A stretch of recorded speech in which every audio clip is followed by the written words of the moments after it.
welcome back to the Yes We Can podcast. Today I have a dear friend and someone I look up to, Aaron Mead, on the show today. I know, he's got a really cool story. I can't wait for you guys to hear it. Welcome to the show, Aaron. Thank you, Kira. It'll be fun. Yeah, no, it's a pleasure to be here, and thanks for having me on. Yeah, of course. So I met Aaron we do hot yoga together at True Fusion. There's location in Clayton and the Foundry. And I remember seeing Aaron probably 2 years ago or so. I'm not sure. Oh, wow, close, yeah. Yeah, I don't exactly know when, but I was like, who is that guy in the back that has 0% body fat? I thought you were a St. Louis City soccer player. I think you asked me that, actually. I did. I walked right up to you. I'm like, who are you? Are you a St. Louis City soccer player? Like, because I love meeting new people at the gym whenever I see somebody I don't normally see. So anyway, and then, fast forward 2 years, here we are. Yeah. But I'd love you to tell my people, everyone watching, who you are, kind of, just a brief synopsis of who is Aaron Mead. So now that I'm blushing, I think you were actually the first person that I wasn't friends with prior to signing up there that I talked to there, because I was like my third or fourth class. Mm-hmm. I was like, oh, okay, people are nice. Yeah, people are really nice there. Yeah. And then I was like, should I have lied to her and just said I was? Glad I didn't. So yeah, my name's Aaron Mead. I am a partner in 3 Degrees. We do contrast therapy and breathwork sessions. We do them mobile now as well. I'm also an entrepreneur in the marketing space. I do remote high-ticket sales and a little bit of product development, and I'm also in recovery. Awesome. Yeah. Yeah, and for those of you that don't know what contrast therapy is, we will get into that. Yeah. For all those reasons he just mentioned are why I'm having him on the show. He has a really cool story, and I am absolutely in love with what he's doing now, and I think a lot of you might like it too. So let's talk about where Aaron started. Where I started. Yeah. Where are you from? What's your family look like? Kind of our story leading up to recovery. I know it's a long story, but some cliff notes. Yeah, so I'm born and raised here in St. Louis. I grew up in Old Town Ferguson, around a community that, all the parents there believe takes a village to raise a child. We had a ton of kids the same age. And it just constantly having friends around, tons of community involvement. Between block parties and just always something going on at somebody's house. Idyllic, for sure. And, I always tie this piece in when I give talks in recovery spaces or 12-step meetings. But, the difference there is, I can look back on it and see, that was really great. But at the time, one of the things that I think really plays into the disease is we all feel different when we're young. Mm-hmm. Right?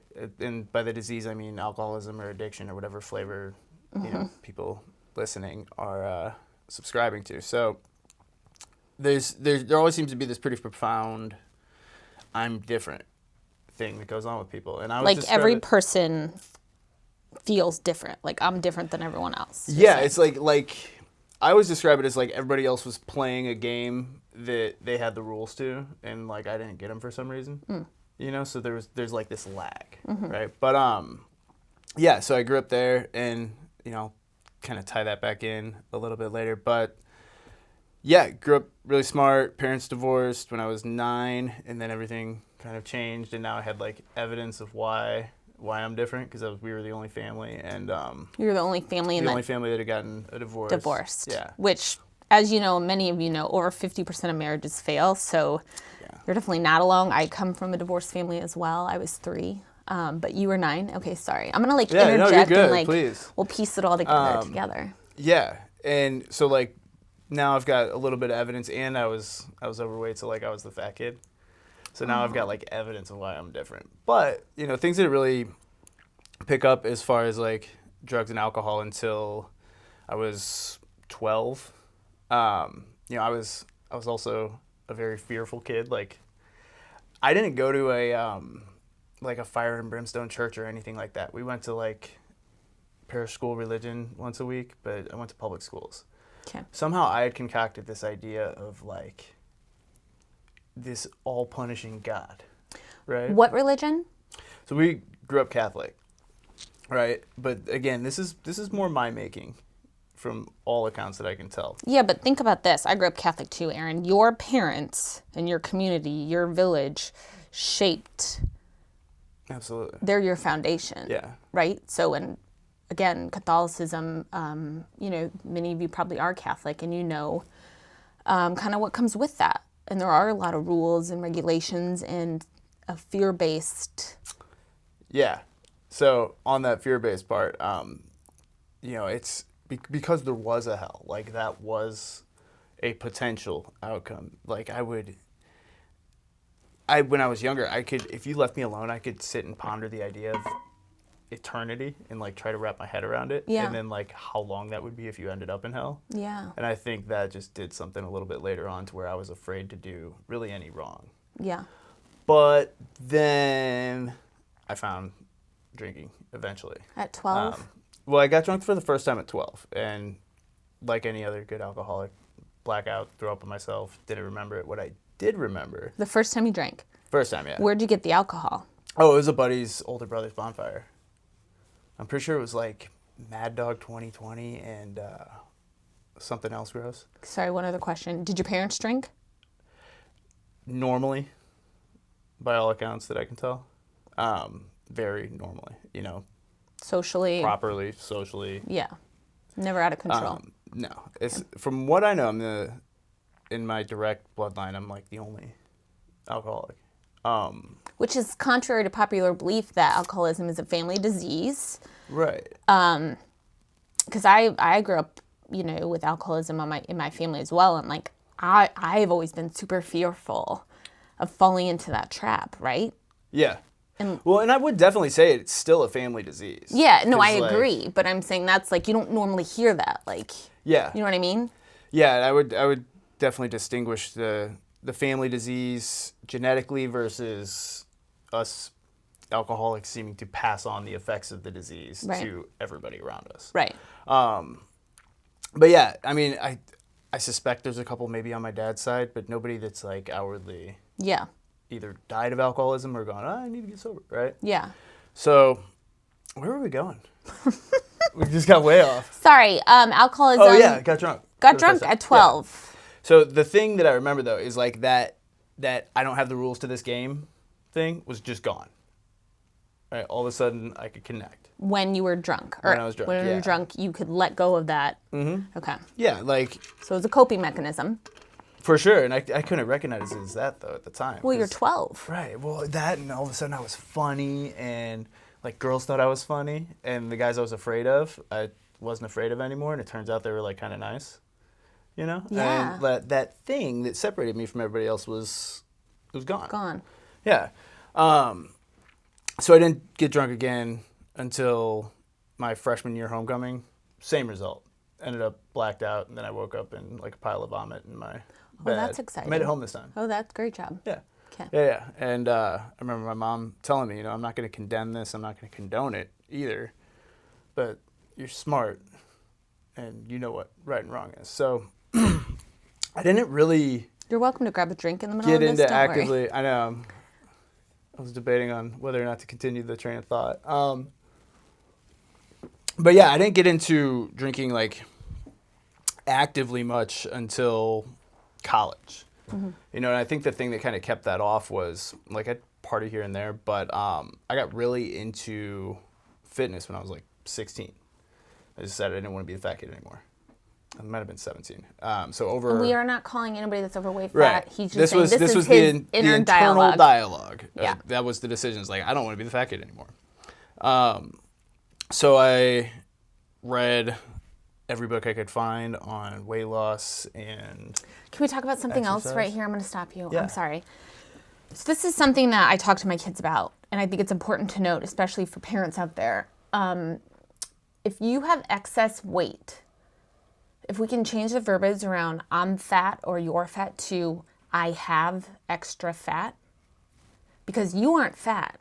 Yeah. You were Aaron Mead, the 12-year-old who maybe, your metabolism was off or you did eat in excess, but it's not that these people are fat. It's that they have extra fat, and you can reduce the amount of fat in your body, right? Absolutely. With good. So sorry. Continue. Yeah, no, well, I really want to just go off onto a tangent here on what you just said. Well, go ahead. Okay, so that idea of like, I am this versus I have this. Right. I can't change what I am. Right. I have something. Yeah. That can be taken away. That can be given away. Okay. There's a lot that can be done with that. Yeah. Right? Yeah.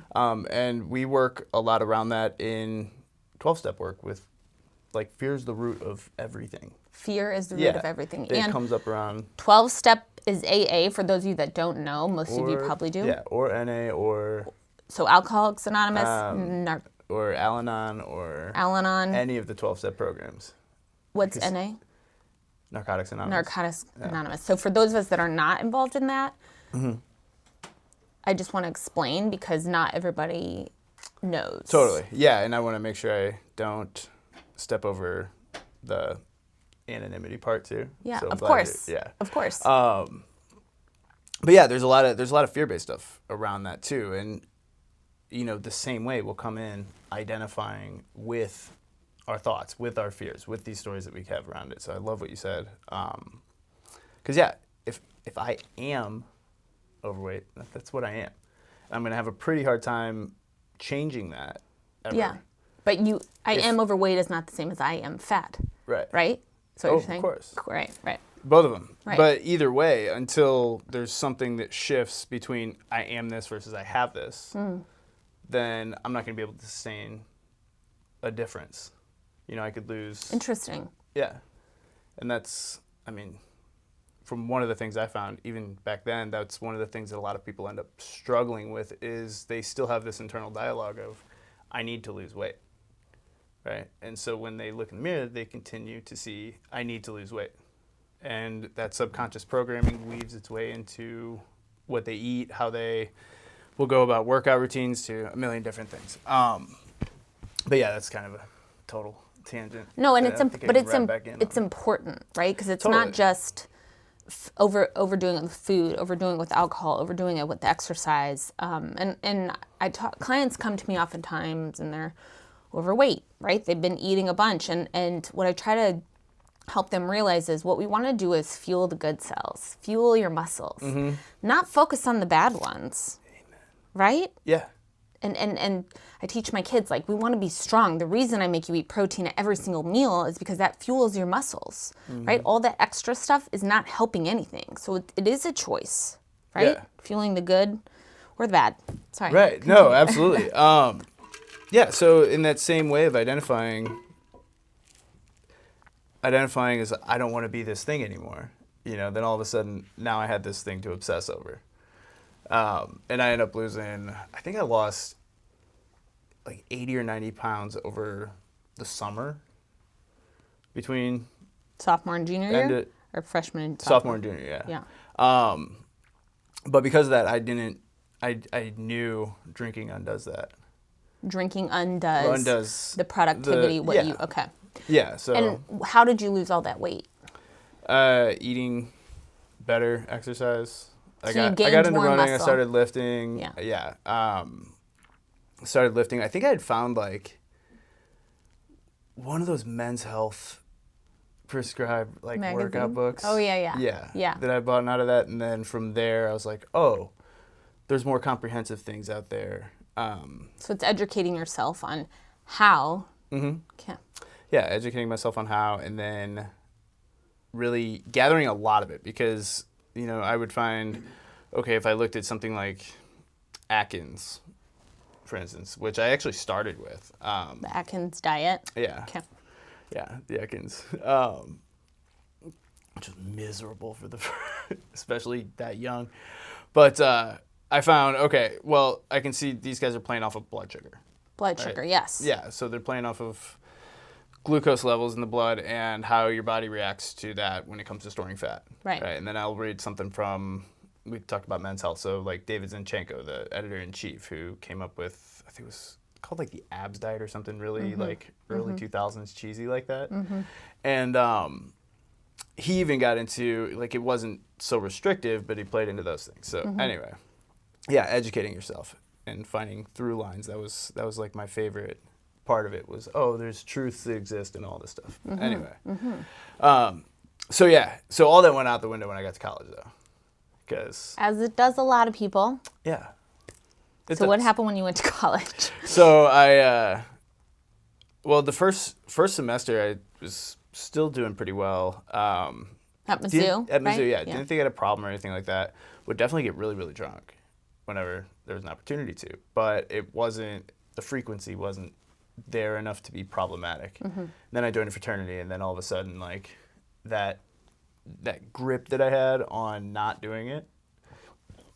Out the window. Yeah, it was a totally different atmosphere. I was surrounded by friends all the time. We didn't have rules. I didn't have the separation between myself and partying the same way I did. So yeah, it quickly progressed there. Around 21, when I was 21, I found myself going to an AA meeting for the first time because I had started going on these like week-long binges. I was staying up at Columbia. I wasn't working or going to class. You dropped out of school, or you were in school? No, it was the summer. Oh, summer. Okay. Yeah, and so it was summertime. It was a newer apartment complex, and we were one of the only people that had like a pool that people would come to, So like, I had good reason for myself to be there, but there wasn't like a legit reason. Right. And I can look back on it and see like, oh, it was so I could keep feeding this cycle, right? And my parents, as soon as they caught wind of that, were like, yeah, you're coming back. Like, you're going to go see somebody. So I saw a counselor that suggested I take 30 days off of drinking and, like, smoking weed. And were you into other drugs at this point? I think I dabbled in some, but wasn't, like, into. Excuse me. So anyway, she pulls me out. My mom and dad pull me out. How did they figure out that you had a problem? I wasn't doing anything in Columbia, but partying. So like, they saw the credit card charges, or credit card charges. I'd gotten a DUI the previous November. Okay. So like there was things starting to kind of bubble up, and anyway, so I come back. I go see a counselor who tells me, take 30 days off. So I do, and things miraculously start clearing up. Within that time, though, I'd gone to my first AA meeting and just I didn't get it. Like, one of the steps talks about being powerless to a disease, and at the time I'm like, you can't beat something that you're powerless over, right?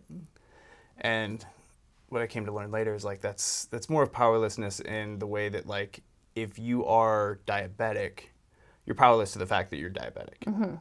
Now you can make decisions around that because of this thing, but that's reality. You can't argue with it. Right.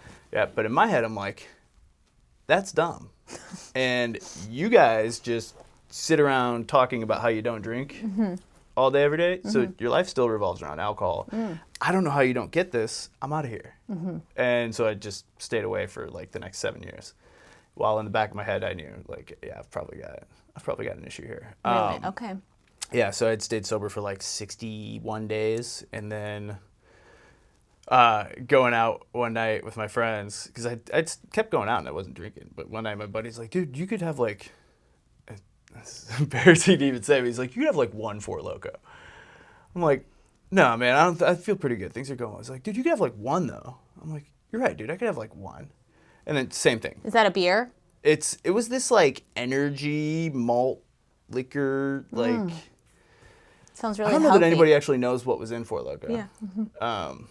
For anybody paying attention, if you had them, I think you know what I'm talking about. They had like more caffeine than a Red Bull. I think. See, this is all very dangerous. Oh yeah, it was wild.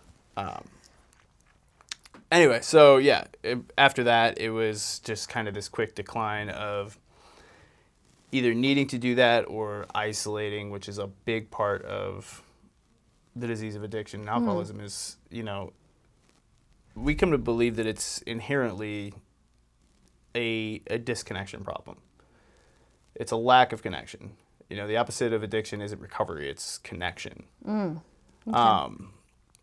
So the isolating got worse, these little binges, and eventually I end up leaving school like 6 credit hours short, but was just lost. You had to, right? Yeah, that whole idea of like, everybody else got the rules to this game and I didn't was just bigger and bigger and bigger. Back in play. Yeah. Real quick side note, can you tell us the difference between, because I've recently learned this, the difference between sober and just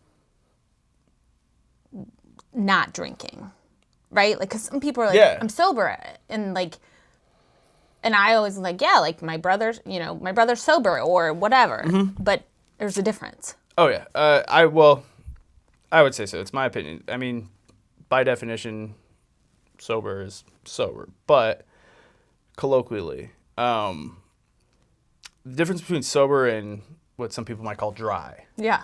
right? Or Exactly. somebody that's abstaining from, Yes, right? yes. The problem is not alcohol. Like, my problem's not alcohol. It's the thinking behind the drinking. So, like, the same thinking that goes, oh, I just got a DUI. Well, I think I can get drunk again tonight because this isn't going to go through court for, like, another month. And I don't have to drive tonight. It's the thinking that leads to the drinking, right? Mm-hmm. So the difference in sober versus dry would be the arresting of the disease itself. It's a thinking problem. It's, 12-step describes it as a spiritual malady. It's inherently it's disconnection, right? Mm-hmm. And dry, you're basically taking away what was your solution. Mm. So now you're left with the same thinking, but you don't have the thing to ease it anymore. And a lot of times for a ton of people, and it's not everybody, because I know there's people that have gone, I'm just going to quit, and they do, right? Mm-hmm.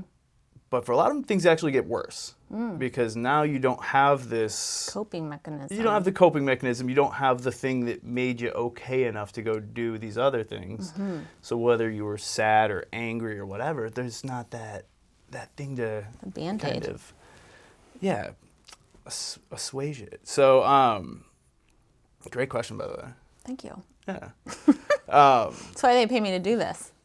Well, I can see why. So let's see. So I ended up leaving Mizzou. I started working, and the whole time, like, the thinking's still there. Like, I wasn't drinking during the week. I wasn't doing, like, obvious alcoholic stuff. But, yeah. I mean, when, like, Wednesday came around, I would start getting this, like, anxiety building up about when are we going to start?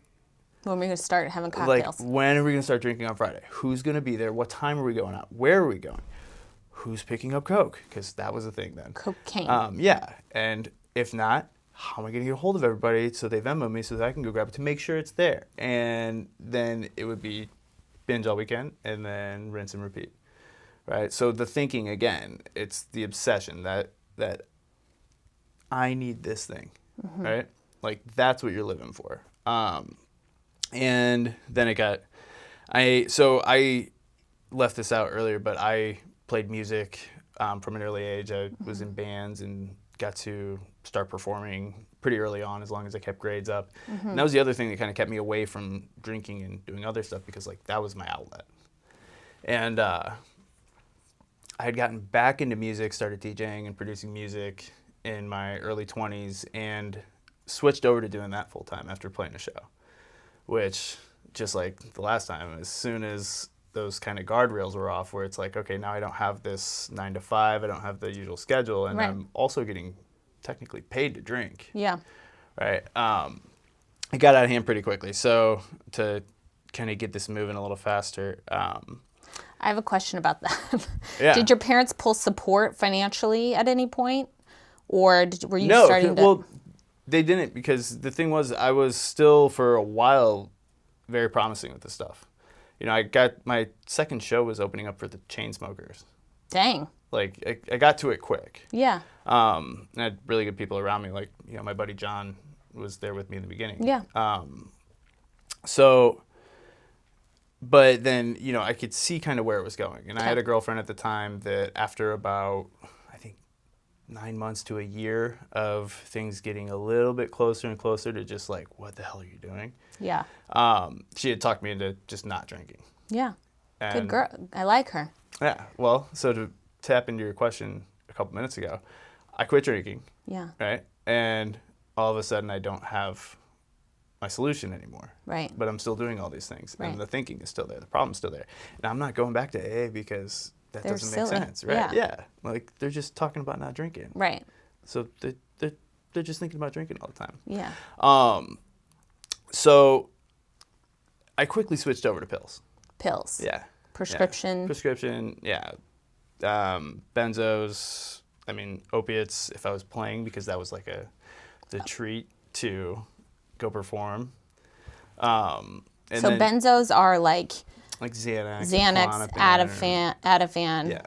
Klonopin, which is a anxiety reducing medications, but you used it off-label, recreationally, because it just like you ate too much, or you took too much. It would take away this kind of borderline anxiety that I had all the time. Okay. Right? So when I would want to go talk to people, or it would take the racing away, the obsession over whatever the hell was going on at the Which time. is really helpful for people who have a diagnosis, an anxiety diagnosis.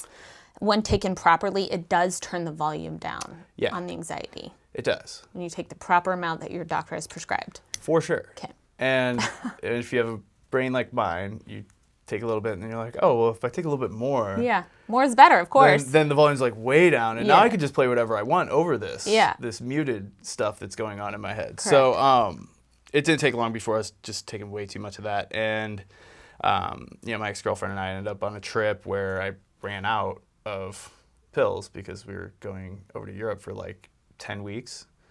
First of all, it's awesome that you did that. Yeah. But you're talking about your anxiety pills and the opioids? And opiates. Opiates? Yeah. Okay. Yeah. And that's pain medication? Pain medication, yeah. Okay. Because that made you feel high? Yeah. Okay. Yeah, because that was the thing I would take when I was playing, because then I would just be like up. Okay. Kind Got of. it. When you were DJing. Right, when I was DJing. And so ran out of those pretty quickly, and then was right back to drinking. Right back to drinking. Did Right that back. start when you went overseas? As soon as I ran out of pills. Oh, as soon as you ran out of pills, you started drinking, correct? Yeah, because, again, this solution that I had turned to super quickly after going dry wasn't there anymore.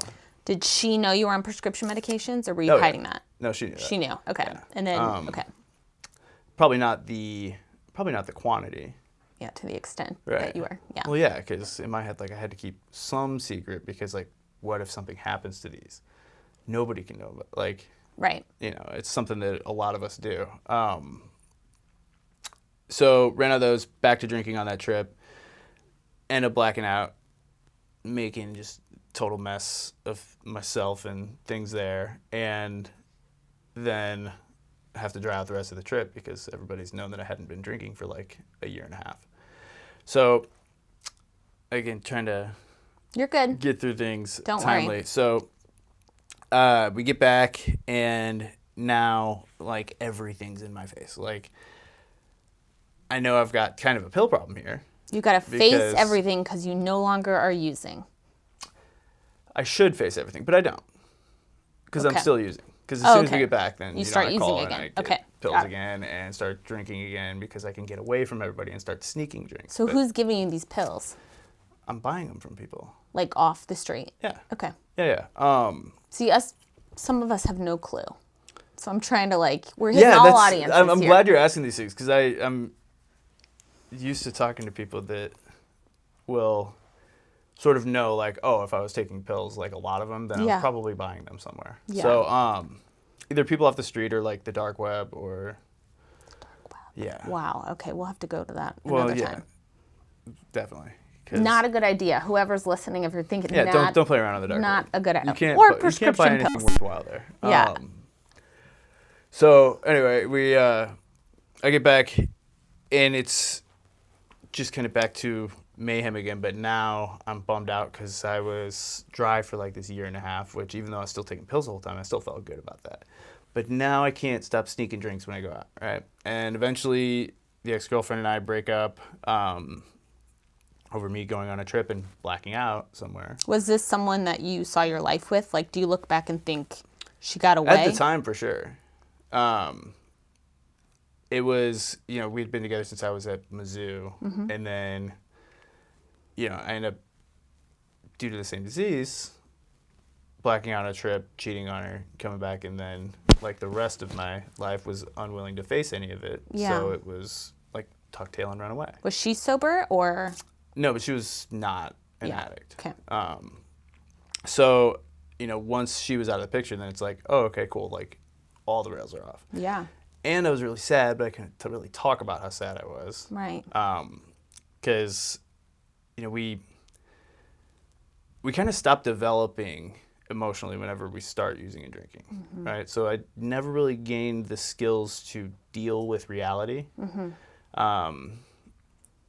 And yeah, I couldn't handle it. So it was play as many shows as I can, make music all the time, stay high and drunk. Yeah. Bury yourself and not face reality. Yeah. Yeah. And then I always include these. There were 3 things that happened that got me to a point of just surrender with the disease. So let's see. The first one, I was out with friends watching the eclipse in 2017, and we stopped on the way home. I had a show that night, and we stopped at this like watering hole. Like there's rocks you can jump off into water. Oh, I thought you meant like a bar watering hole. No. Oh, okay, like an a actual legit watering hole, hole, like in the Lion King movie, like actual watering. Yeah, kind of. Yeah. Somewhere in Illinois, and we had hit like 3 hours of traffic because there was a total eclipse that day. Yeah. And everybody had gone to Carbondale to watch it. So we ended up hitting traffic. After my friends go up the hill, because I was acting like I was mad at them because I wanted to get home to play the show and I didn't want to stop at the swimming place. Yeah. So once they were out of sight, I'm like, okay, cool. I can jump real quick and then probably dry off by the time they get back and act like I'm still mad about being here. It's mature, I know. Yeah. So jump once, I'm cool, and I feel around for rocks. And I'm like, oh, there's a rock here. I should definitely like jump over that, right? And then the next time I try to do like a flip into a dive, and I undershoot it. This sounds very dangerous. Oh, it was, yeah. So I went head first. Were you high at this time? No. Okay. I've been coming down from hallucinogenics that we took to watch the eclipse. Oh, of course, because the regular eclipse isn't good enough. Right. So, yeah. Right. We need to like step it up, Yeah. right? So again, insanity, I know. So I end up hitting a rock head first. Are you serious? Yeah. Well, this is just the first thing, so hold tight. Right. Don't do drugs, The disease kids. is stubborn. So end up hitting a rock head first. Come to for a second in the water, like face down. There's just blood everywhere. Come on. Yeah, and then Aaron. pass out, wake Is up. that your scar right here? The Harry Potter scar? Is that it? Yeah. Oh my God. Yeah, so that actually started from like here and then went down to here. You were flipping kidding me. No. Okay. Sorry, continue. I'm just Well, like... it gets wilder. So wake up. Well, I woke up for a second in the helicopter. In the helicopter? Yeah, because I got choppered out because they had to get traffic. me to a head trauma unit and the traffic, and yeah. What trauma unit did they take you to? I don't remember specifically. Okay, doesn't matter. But I woke up to an AA run joke in the helicopter and was convinced. I was like, oh no, I'm in purgatory. Like, you thought you were in purgatory? Yeah. Like legit? I swear to you. So like the thing that I thought when I was like going into the rock was like, oh, bummer, this is how I'm gonna die. This sucks. Because it was just like, dude, this is like, come on. And then I woke up in the helicopter to an AA run joke, which in 2017 they were all over. What's an AA run joke? There was a Key and Peele sketch where there's a teacher that mispronounces names throughout, and one of them's name is Aaron, so it says AA run. Oh, And okay. there's a Denise in the class, and he pronounces it like D-nice. Okay. So yeah, so I'd heard that nonstop, and then I wake up to this, and I'm like, oh yeah, I'm dead. This is purgatory. And then I pass back out. Wake up again to somebody I actually knew from Mizzou stitching up my forehead, which was Wild. mind-blowing. And then get up to my room, well, I'm being wheeled up to my room, and I hear my last name yelled from down the hall. And I'm like, what the hell is going on here? And I kind of look over, and it's my buddy that I'd been snowboarding with the previous winter. Okay. And I knew 2 people that worked at hospitals at that time. It was him and the buddy that he brought on that trip with him, and that's who relieved him for the next shift. You got to be kidding me. Yeah. That's totally a God thing, I think. It God is. wink. I believe so too, for sure. Looking back on it, so you knew the surgeon, and then you knew the person I taking knew over. the nurse doing the stitches, The nurse doing the stitches. and then my attending nurses for the next 24 hours. You knew. And You happened to know. And those 2 guys were the only people that I knew that worked at a hospital. at the time. And you know, the funny thing about being here and like getting ready to talk about 3 Degrees in a minute is Corey was one of 2 people.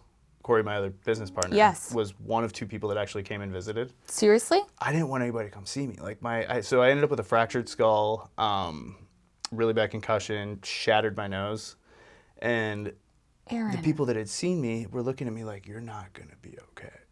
Like, this isn't gonna be the same." So like, I didn't want to see anybody. Right. Never mind the fact that like I'm starting to withdraw from alcohol and these other things. So the paranoia is going like Through the roof. Through the roof, right? And then Corey ends up showing up and bringing me cookies. Yeah. And the whole time, Because like, he started. Can I say this? Yeah. This guy who's an investor in. Is he a silent partner? Because I don't know if he's super silent. Okay. He's an investor in one of the companies Aaron's involved in. Was one of the hot box cookie. Yeah, the original. Original. So he brings me hot box cookies. Yeah. At the hospital, and like half of my brain's like, "Oh my god, this is so, like somebody came and saw me." And the other half's like, "Get him the fuck out of here." Oh really? I was so paranoid. Like I wasn't used to talking to anybody. And they can't give you not on medications? drugs. No, they can't give you pain meds for head injuries like that. One, I'm still going under screening and all these other things. Oh my gosh. So, and I they thought because sure you were as an hell- addict. Well, and because of my blood alcohol level coming in, they weren't going to give me any sort of anxiety medication. So I'm just Wow. sitting there freaking out for the next my God. What a week. nightmare. Oh, it was terrible. But again, totally self-inflicted, right? Right. So that ends up healing up. Well, I had a nasal reconstruction.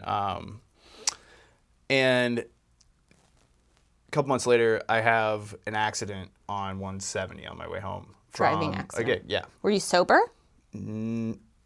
Legally, maybe. But you I'd had been drinking earlier in the night, and by the grace of God, was not very drunk. But had somebody fly This is past after you've Yeah, this is after this thing. the incident. Okay. Yeah, so I had somebody fly past me on 170.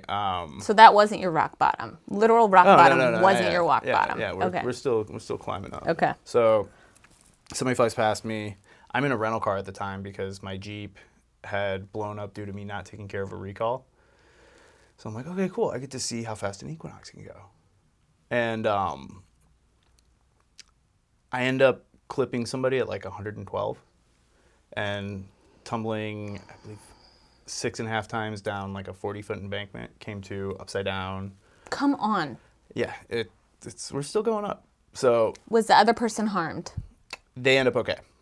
By the grace of God. Oh my God. That person's Aaron. alive and okay. Your poor parents. Are they just Oh yeah, I'll be making this up till the day I die. they probably had to go on legit anxiety medication prescribed by a doctor. Yeah, I mean, like I said, I'm still working to make these things up Yeah. every day. So, or at least to live in a way that makes it up. So, Yeah.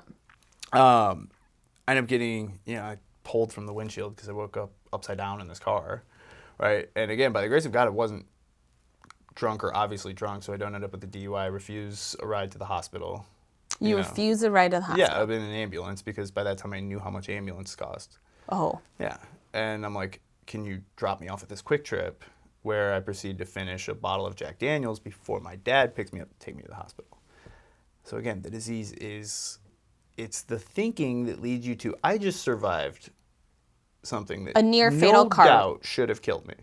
Yeah, I mean, it was 112 at impact, which means that's 112 after slamming on the brakes. No doubt should have died. And again, that thinking is, we should get drunk. We should get messed up before we do that, right? And the fact that I walked away from that is nuts. I end up with a concussion and like Again, broke all the by ribs the on grace one of side. God. By the grace of God. There's a reason he wants you here. Yeah. So, if I fast forward a couple more months, I was on 170 and had tried not to drink because by this time, the sadness from that breakup and then just the kind of cumulative impact of getting messed up all the time was starting to like really weigh down on me, right? And I think I worked up to like drinking a handle a day or so. And I tried not to drink for like 12 hours because I needed to run to the mall to like exchange pants for something that was coming up. And on 170, I end up going blank. Come to, I'm getting pulled over, and What do you mean going blank? I just went blank. Like your We'll brain? get there. It's like that. It was off. Come to, I'm getting pulled over, and I'm still in the same lane. I was going 25 miles an hour, and I was driving a stick at the time, so I don't know how I didn't swerve or anything like that. But as I pull over, the cop approaches the car, and he's like, "Hey, man, what are you doing?" I was like, "I don't know." He's like, "What are you doing, man? You're going like 30 miles an hour." I was like, and I'm just looking around trying to figure out where I am. First thing I noticed is like, oh, there's the skid marks from that accident on the other side of the highway. From your accident? From my accident, yeah. This is insane. I had a grand mal seizure while driving. Somehow didn't go off the road. The cop realized what had happened because I bit my tongue really bad. And, of course, I go to the hospital after that. So this is all alcohol-induced? That was alcohol-induced, yeah. The seizure? Mm-hmm. Yeah, that was from not drinking. Like withdrawals? Yeah, that was, I think, like 8 hours that I tried to not drink. Go to the hospital, and again, back to this disease being crazy, like the only thing I can think about there is drinking. Like, how can I get out of here so I can go back to drinking? Fast forward a couple weeks after that, I have like one big show left, and it was the grand opening of a club at Ballpark Village that I was doing with another guy, and we have all this stuff choreographed for like how we're kicking it off, and I go up on stage, and that same kind of blank thing starts to happen. You have another seizure. I had a petit mal seizure on stage. I had somehow started to kind of slow down the drinking leading up to that because I didn't want to be really messed up for this show. It was like all that I had left. It was, at least I've still got music, right? Have this petit mal seizure on stage. I didn't realize what it was at the time. Did you collapse? No, I couldn't log into my computer to start this thing at the right time. And everybody's yelling at me like, "What are you doing?" There's like dead silence in this nightclub. Oh my God. And I'm just sitting up there like, why can't I log into my computer? Like, I do this all the time. What's my password? And somebody's like, "Dude, what are you doing? What are you doing?" And they're like, "Yo, you got to go. Like, you got to get out of here." Because they thought I was just really messed up. It took like 24 hours between that and then me finally seeing like, I just got kicked out of one of my own shows. Like, I can't go back out. There's nowhere I can go to drink. All of these things happened that hadn't fully registered as like the miracles that they were, right? And something clicked into my head of like, okay, I'll go to treatment. My mom had been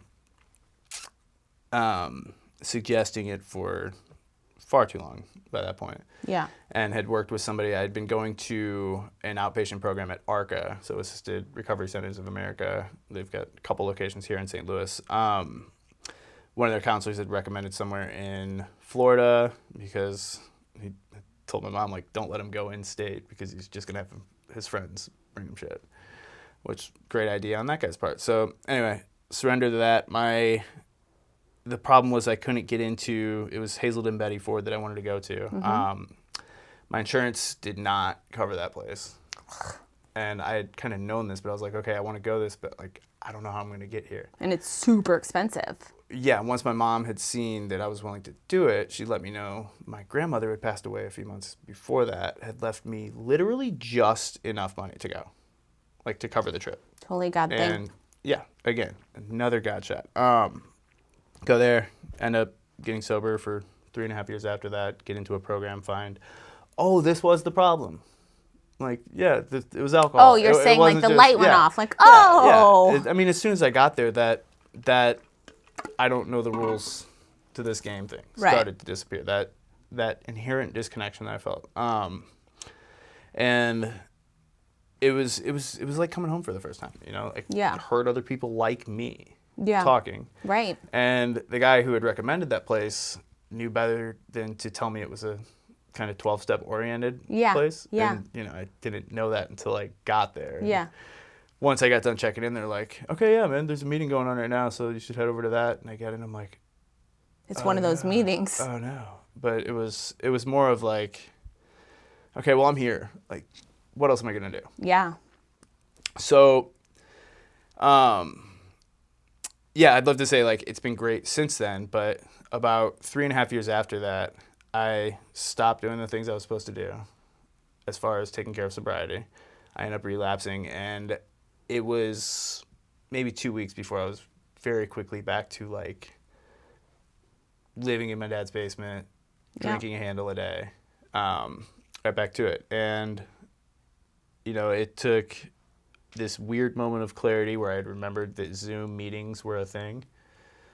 And I'd gotten on one in December of 2021 and heard somebody talking again that sounded just like me, but had 30 years of sobriety and was clearly okay. Asked that person to sponsor me, got to work. Amazing. And have been good since then. But it all revolves around that work. Yeah, and community too. I mean, thank you for sharing all that. I mean, I don't know how difficult that is for you, but I can imagine it's like, reliving that and being so open and vulnerable about it. I think, hopefully some people are listening and it's resonating with them, and also with the community piece. Like, I find that with grief and healing from the loss of my husband, like being around other women who have lost their husbands young, we all end up feeling the same way. And like things that we think are so out there, like other women are thinking the exact same thing. And you're like, oh, right, I'm not alone. So I can only imagine with what you're saying, it's kind of a similar thing. Yeah, well, absolutely. I mean, like, going through pain is going through pain. Right. Right. But it doesn't become, for me, at least, it's not suffering until I think I'm alone in it. Yeah. And I imagine it's the same in grief. Like, if Yes. it's nobody gets this. Yes.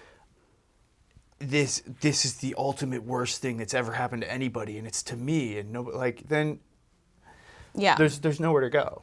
And no one who, like, I can understand, because I have, alcoholism runs in my family, but I have not been through what you've been through, so I can only imagine. It's the same thing with the widows. Yeah.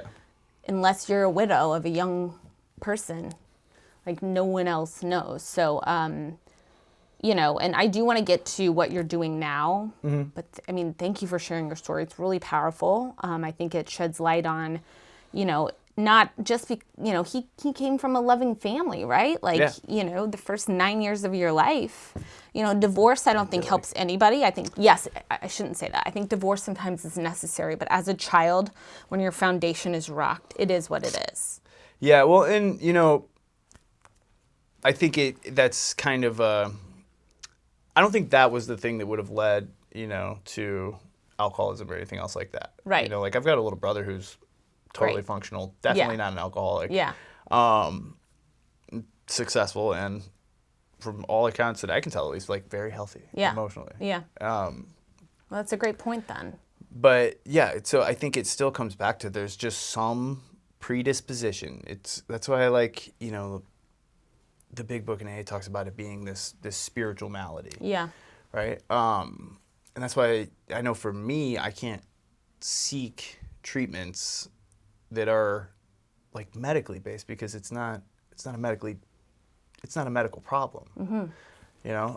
I can get alleviation of symptoms maybe, as far as anxiety or like. So you mean like anxiety and depression medication? Yeah, like maybe something along those lines. Yeah. Or if I was going through like acute withdrawal, then like I want to be in I would want to be in a hospital. Right. But as far as the disease itself, it seems to be spiritual in nature. It seems to be at this level that we all seem to connect at as people, and the thing that connects you is off. Right.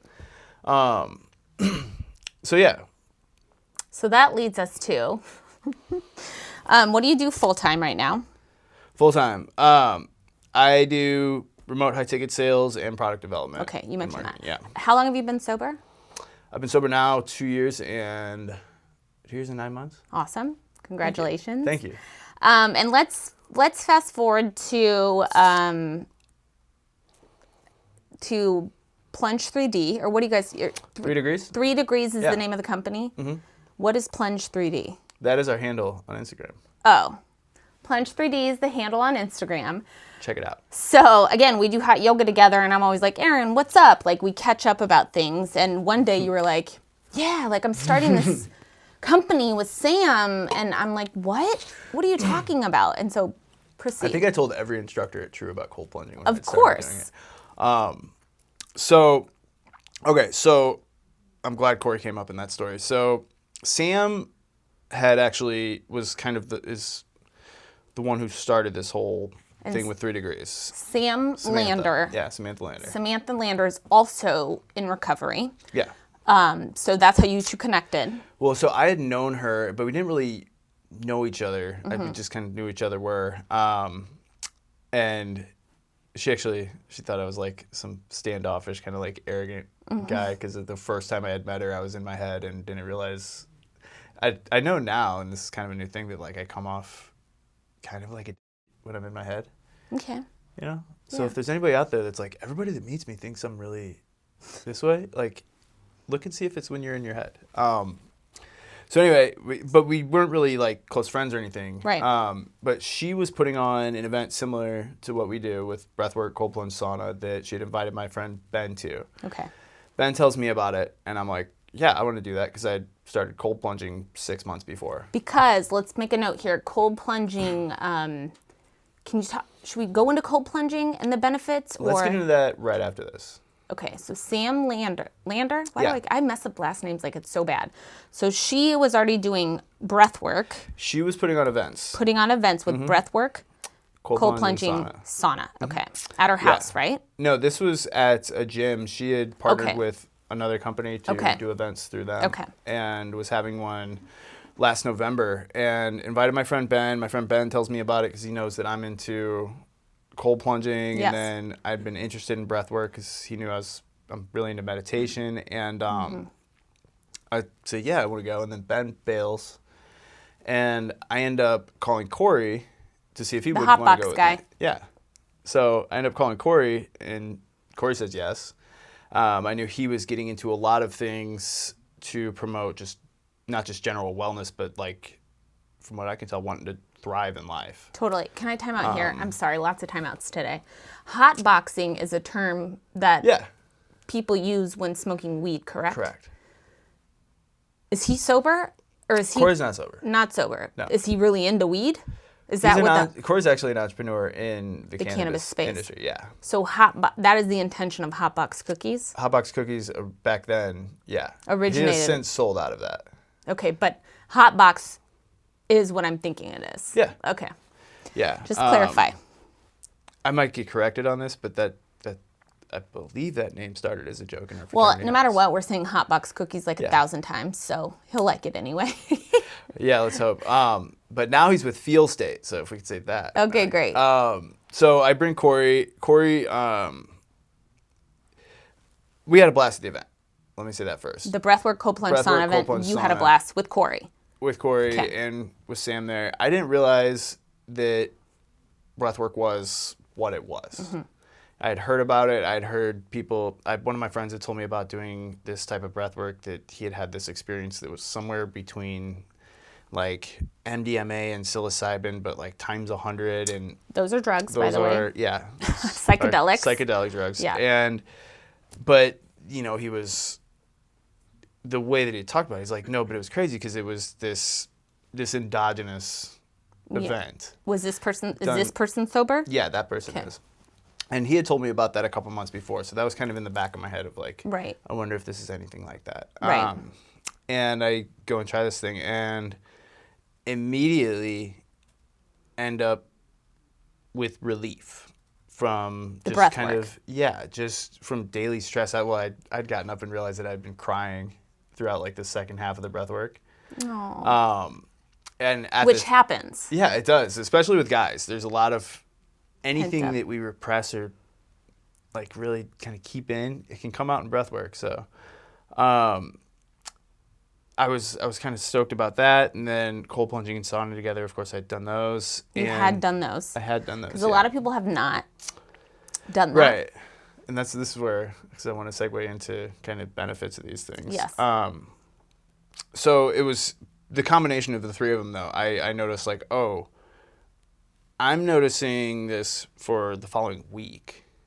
The benefits. Like, the benefits. This lightness that I felt coming out of the breath work. It felt like I shed a layer from my soul. Right? I noticed that my breathing was a little bit better in the gym. You know, when I was going through through a workout of the day, that my stamina was a little bit better the day after and the following day. Right? So the curiosity was sparked there. And Sam and Corey ended up talking after the session, and Corey, Sam was saying that she'd been wanting to kind of do this. Corey says, you should. And they end up coming back to me a month or two later, I think, and saying, we want to go do this. Originally talked to me about coming on and just helping with breath work and the plunges. That evolved into me coming in as a partner. And I think I still love that this kind of just happened out of happenstance. Yeah, that's when you know it's meant to be, right? When things just like fall into place. Absolutely. Yeah. Because, the three of us, while we have similarities, we balance each other out very well. Yeah. So going into sort of benefits, I had started cold plunging in May of 23 as a way to potentially get off of psych meds.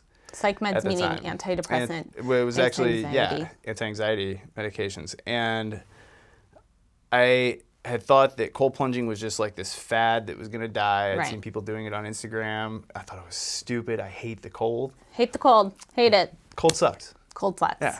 I have this business, and the cold still kind of sucks to be in sometimes. So I mean, the man, he does it every morning. So let's continue. So I start doing that every day, and, it ends up working for Getting everything off I wanted the psych to get off psych meds to help with titration, because I knew there would be this impact on dopamine if I stopped taking these medications, and I knew that anxiety can potentially worsen if you want to titrate faster than you're supposed to, and that cold plunging showed evidence of these baseline increases in dopamine levels and all of this activity with your vagus nerve that helps to regulate the neurochemicals that balance out things like anxious states. And like magic, it works, So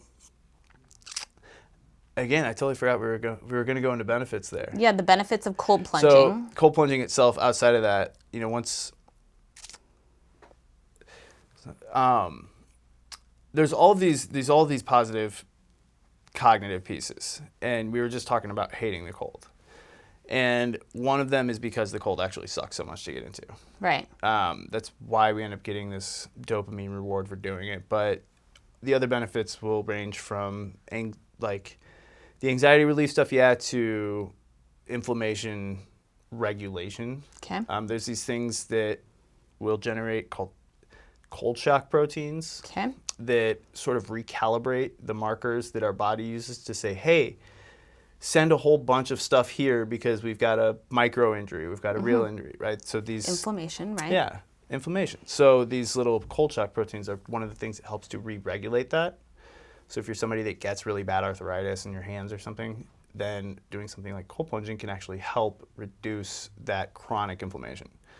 And on that same note, getting into the sauna stuff, I noticed I wasn't as sore as I usually get from doing things that I probably did too much at the time, like squatting or deadlifting, right? And same thing happens in the heat. So you get these heat shock proteins for sitting in heat for extended periods of time. So those two will tie in together. And then, the breath work it's dealing with for a really long time, one of the issues with those ailments, if you will, is an overactive default mode network. Okay. So the default mode network in our brain is effectively the thing that allows me to look around a room that I'm familiar with and see all of the past associated with it, all the familiarity, all of the stories that I have associated to different things within, say, somewhere I'm familiar with, things that I see in my daily life, right? So that's why when something like depression ends up taking over, or anxiety, where you see these things and they remind you of, oh, I haven't done such and such, I need to do this, this, and that, that sort of overwhelming stimuli, it's this overactivity of this default mode network. Okay. So the breathwork itself, there's a lot of evidence coming out now to show that it actually shuts down that default mode network. Okay. And that's the same thing that happens we brought up psychedelics earlier, in psychedelic drug therapies. As people get to step out of that narrative that's always going off, the thing that's actually plaguing them throughout these things, and you get relief from these things. So when that's shut down, you then have this opportunity for transformation. You can change behaviors and do things and experience them in new ways that starts to reset these grooves that we build in our daily habits and ways of living that leave us in these places. Right. Did that all make sense? Yeah, I mean, I'm gonna interpret what I know since I've done it a bunch. So when I went to Aaron and was like, "What's up, dude? What are you doing now?" And you're like, "Oh, we started this company." I was like, "I want to come because, as most of you know, if you listen to my show regularly or you follow me on my Instagram or Facebook page, I'm a health and wellness coach. Because my husband died of cancer, I'm on fire about doing what we can to be as healthy as we can from the inside out. And I'm into this biohacking thing. And if you don't know what biohacking means, to me, it's just living a longer, healthier life. Not just living a healthier life in the healthcare system with a bunch of medications. It's living a longer, healthier, actually healthier life. And so I'm like, all right, I'm going to come try it. So the first time I went, it's like 15 minutes of breath work. So they started this company. It's a mobile company. Aaron leads 15 minutes of breath work. You're literally laying on a yoga mat and you just are listening to him and he is leading you through a guided breath work exercise. And I have a hard time with breath work. I've tried it before. I do struggle with anxiety. So, your breath can really help or hurt you in that way. Yeah. And after we did the 15 minutes of breath work, I felt so calm, like in this Zen state. And I'm like, I love this, right? Yeah. Love it. So it's an interesting thing if you have not looked into it or tried it before. Aaron Mead, really great resource for you. Wim Hof what's that about? Yeah, so, all right. Wim Hof is the guy that you could definitely look into Wim Hof. There are stories.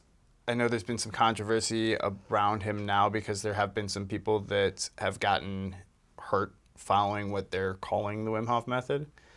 Oh. The issue around this isn't that it's not the Wim Hof method itself.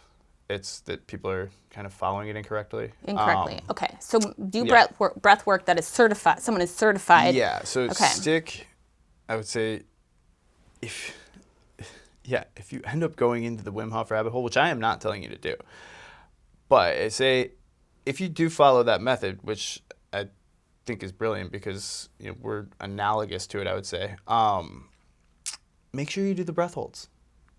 So that's where people get in trouble. I only mention that because when we do these, when Aaron and Sam do these events, we always introduce ourselves, and a lot of people are like, "I'm familiar with the Wim Hof method." Yeah. And you guys are always like, "Yeah." So I'm like, I don't know what this Wim Hof deal is because you're truly my first. I'd done it before at a wellness retreat right after Kyle passed away, but I couldn't get into it because I couldn't get into it. Like, I basically just laid there for an hour and was like, this is stupid.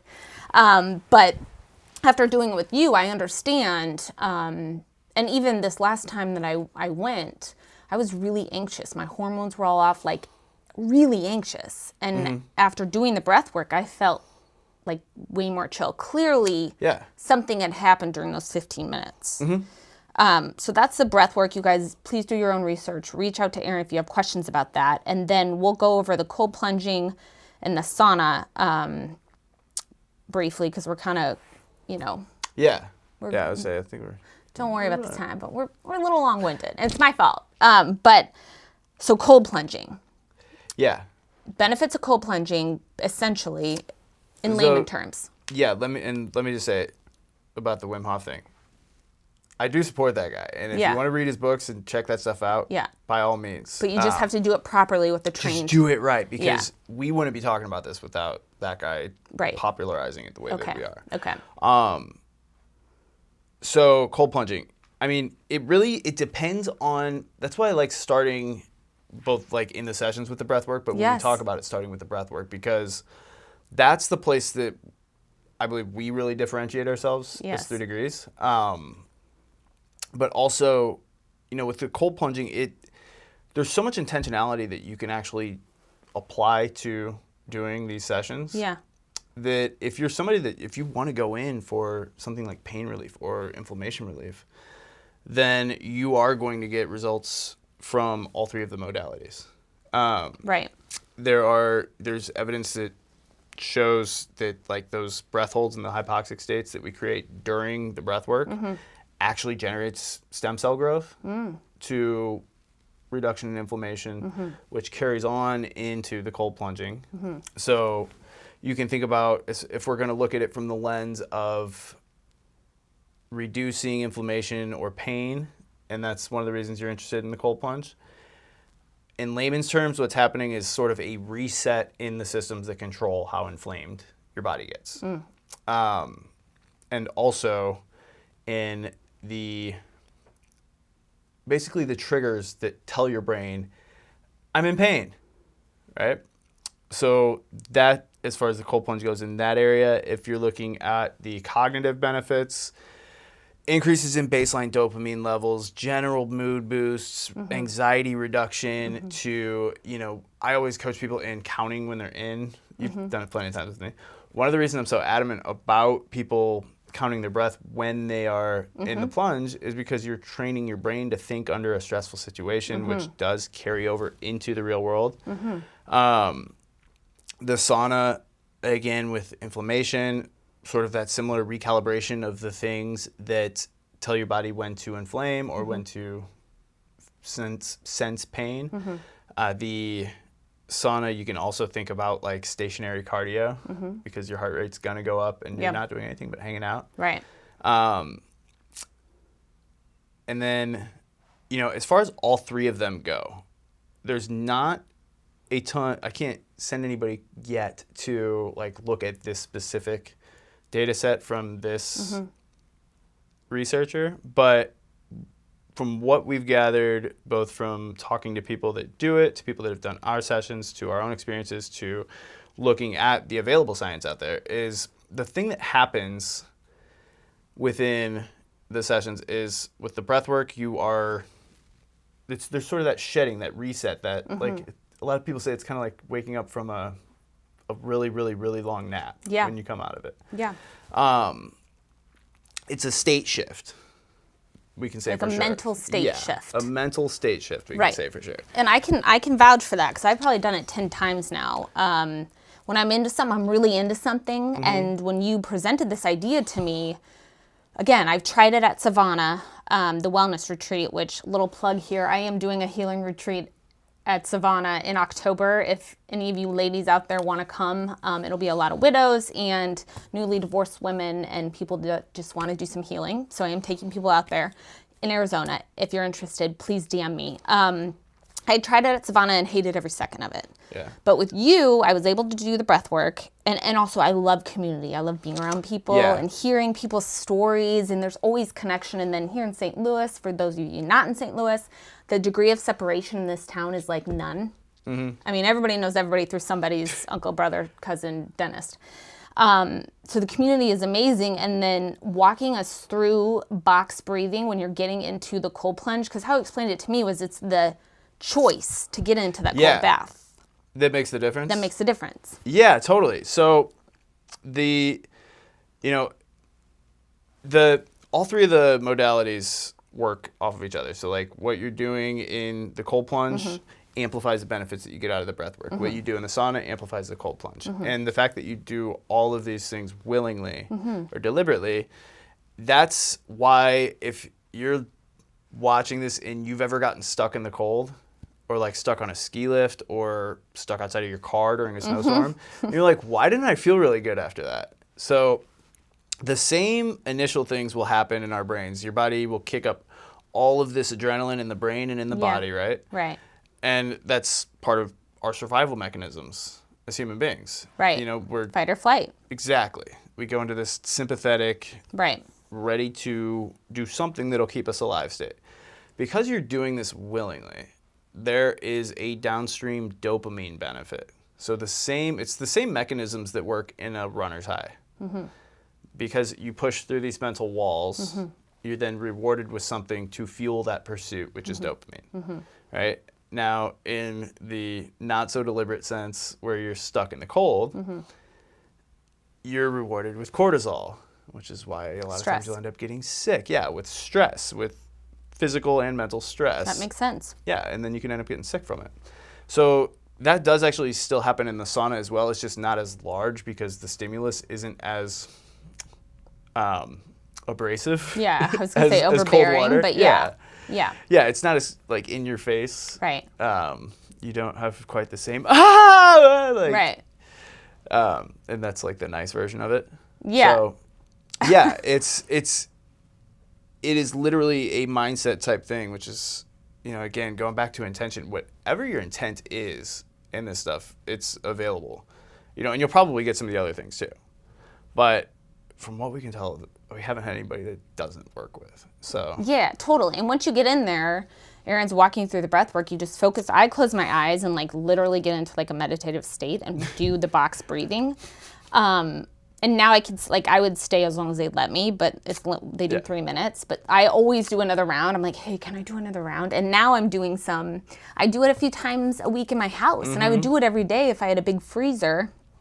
Well, yeah. And do you remember how nervous you were before the first one? Yes. Because I was getting text messages like, do I do this? Do I do this? Like, I know. I'm like, how do I prep myself? Should I prepare for this? Yeah. Like physically, should I start doing cold showers? Yeah.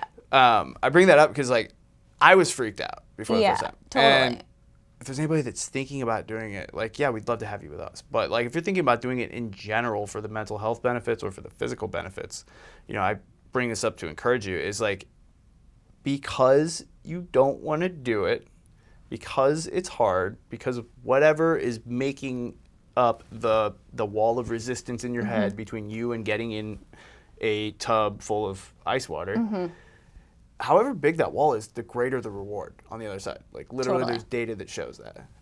None of us liked it. Like I would get seasonal affective issues. I thought I had seasonal depression for the longest time, which by the way, cold plunging seems to alleviate. Well, I'm looking forward to trying it this winter because I do, and last year was horrible. It was the first, holidays without Kyle, and then in St. Louis, I love this city, but I don't love it in January, February, March. It's so dreary and cold. So, like, I book as many trips as we possibly can. But, in the sauna, they have a portable sauna too. So here's what I'm going to encourage anybody that has more questions about that. Contact Aaron. You can absolutely use Google, and there's a ton of cold plunge companies. We are not going to tell you to go buy a super expensive cold plunge tub, although they are available. They are. They're out there. You guys use horse troughs? Yeah, we've got like these giant, maybe they're 200, 150 gallon. Yeah, that they put cold water and ice in. Yeah. And then I just do it in my bathtub. I do 3 bags of ice from Costco. They're like $2.67 a bag. So it's amazing. My kids know about it now. They always want to get in. Like, it's hilarious. But it's, and especially as parents too, like, kids are going to do more of what we say than what we do. So if they see us treating our bodies well, or, doing something that's positive versus something negative, like that's going to be more effective. And the sauna is amazing too. I don't have a sauna at home. I'd like one. They're nice. And you can get them all different, ranges in price. But if you're interested in this, please contact them. When's your next event, Aaron? So our next big group event is actually with Camp Cannabis, Big Shark. Big Shark. Yeah, Big Shark Bicycle Company. When's that? That is on the 6th of October. 6th of October, what time? That is at 9 a.m. 9 a.m. at Big Shark. In How do you Maplewood. sign up? You can go to cfitpt/plunge, which I threw you links for. You could also just go to our Instagram, which is going to be plunge_3D. You can find all of it there. Yeah, and I'll repost some stuff, and I'll repost that event with the link. How much are you guys charging? So it is typically $65 a head. $65 a head. Yep. And then if you reach out to us and you're looking to do groups or private sessions, there are conversations to be had around that. Yeah, absolutely. So it is a mobile company. So they've done retreats. You've done company meetings. You've done wellness centers, all sorts of True stuff. Fusion. True Fusion, where I work, and yeah. we do hot yoga. So lots of options. Look into it if you're into living a longer, healthier life. If you're trying to get sober, or you are sober, or you just want to stop, want to have another positive, healthy dopamine situation. Yeah. Come if try you're that. looking for a natural high, we could say that. Yeah, for sure. And then, okay, 2 last questions, then we got to go. If there's one thing someone said to you that changed the way you viewed life, Oh God. what would it be? Okay.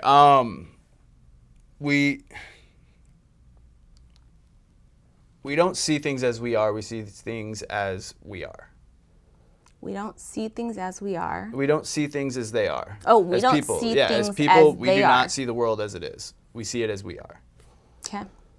Okay. Yeah. And then number 2, if you had one piece of advice to give to our listeners, what would Aaron Mead say? One piece of advice. Man, I wish this was on the form. I thought it was on the form. Should be. Chase to whatever it is that freaks you out, to run directly towards that.